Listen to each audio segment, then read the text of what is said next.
మాది చాలా ధనికమైన కుటుంబం కాదు, కష్టపడి పనిచేసే కుటుంబం. అందువల్ల స్కూల్కు వెళ్ళే ముందు ఉదయం నేను వెళ్ళి మా తోటలో కూరగాయలు, టమోటాలు, వంకాయలు, బీరకాయలు, బెండకాయలు ఉంటాయి కదా, అవునండి, వాటిని తెచ్చుకొని గంపలో వేసుకొని మా ఊరికి దగ్గరే కర్నూలు, అందరి ఒకటి అడ్డము వెళ్ళిపోయి పొద్దున 8 గంటలకల్లా మళ్ళీ తిరిగి వచ్చేవాళ్ళు. దానికి ₹1/2 ఇచ్చేవాళ్ళు అప్పట్లో. సో అది ఉపయోగపడేది నాకు ఖర్చులకు. తర్వాత ఇంటికి వచ్చిన తర్వాత మా ఇంట్లో గేదెలు ఉండేవి పద్దాక, వాటిని పాలు పితికి ఇంకా వాళ్ళు కొనేవాళ్ళు, వాళ్ళు వచ్చేవాళ్ళు, అవన్నీ మా మదర్ చూసుకునేది. ఇలా చూసుకొని మళ్ళీ స్కూల్కి వెళ్ళేవాడిని. స్కూల్కి వెళ్ళి స్కూల్ అయిపోయిన తర్వాత 5 గంటలకు ఇంటికి వస్తే 5:30కు మళ్ళీ మేము ఆ పాలను మా అమ్మ పెరుగు చేసి రెడీగా పెట్టేది. సో అది తీసుకొని మళ్ళీ కర్నూలులోకి వెళ్ళి ఇంటింటికి తిరిగి పెరుగు అమ్మేవాడిని. సో అప్పుడే నాకేం తెలిసిందంటే డబ్బు అనేది ఎంత ఉపయోగపడుతుంది.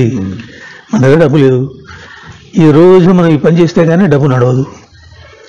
మాకు సొంతం పొలం ఉండేది కాదు, అయితే కౌలుకు పొలం తీసుకోవడం అనేది సిద్ధాంతం ఉంది. అవునండి, మా ఫాదర్ ఆ పని చేసేవారు, వ్యవసాయం అది చేస్తూ అది ఆయన ఆ విధంగా ఇది చేసేవాడు.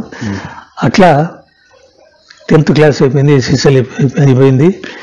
ఇంకా చదివించే స్తోమత నాకు లేదు, ఏదైనా ఉద్యోగం చూసుకోమన్నాడు.